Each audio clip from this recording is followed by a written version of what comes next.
আপনাকে তাই আরাধনা করতে দিচ্ছে না, আপনাকে তাই হৃদয়ে ডাকতে দিচ্ছে না।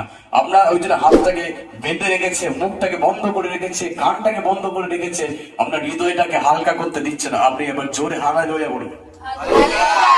হালেলুয়া, জয় যিশু, যিশু মহান। কেন? কারণ ঈশ্বর আমাকে প্রত্যেক দিন সুন্দরভাবে নিয়ে আসছেন।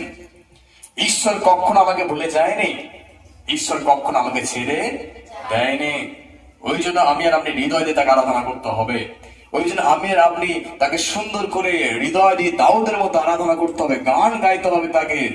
কারণ এটাই হচ্ছে প্রকৃত আরাধনা। যারা প্রকৃত আরাধনা করবে তারা কোথায় আরাধনা করবে জানেন? পাহাড়ে নয়, পর্বতে নয়, মন্দিরে নয়, তারা সত্য আর আত্মায় আরাধনা করবে। ওই জন্য ঈশ্বরকে আমরা বলছি, ঈশ্বর আমার হৃদয়ে জায়গা তোমার জন্য, আমার হৃদয়ের মন্দিরে আমি আসন পাচ্ছি কার জন্য? কে বসবে এখানে? শুধু তুমি। আমার জীবনে তুমি অনেক মঙ্গল তুমি দিয়েছো, আর যা কিছু আমি ভালো লাভ করেছি সব কার কাছ থেকে?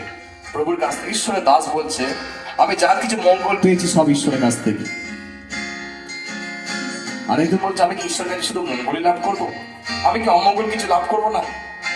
ঈশ্বর দিয়েছে, ঈশ্বর দিয়েছে। হালেলুয়া। আমি আর আপনি যেমন আছি ঈশ্বর আমাকে সেরকম রেখেছে। হতে পারে আপনি আজকে খালি শূন্য, আপনি তাও ঈশ্বর বলবেন, ঈশ্বর আমি তোমার। আপনাকে ঈশ্বর সব দিয়েছে, তাও আপনি ঈশ্বর কি বলবেন? ঈশ্বর আমি তোমার। আমার কাছে কিচ্ছু নেই, আমি তাও ঈশ্বর কার? আমি তোমার। কারণ আমি আজকে তোমাকে আরাধনা করতে এসেছি।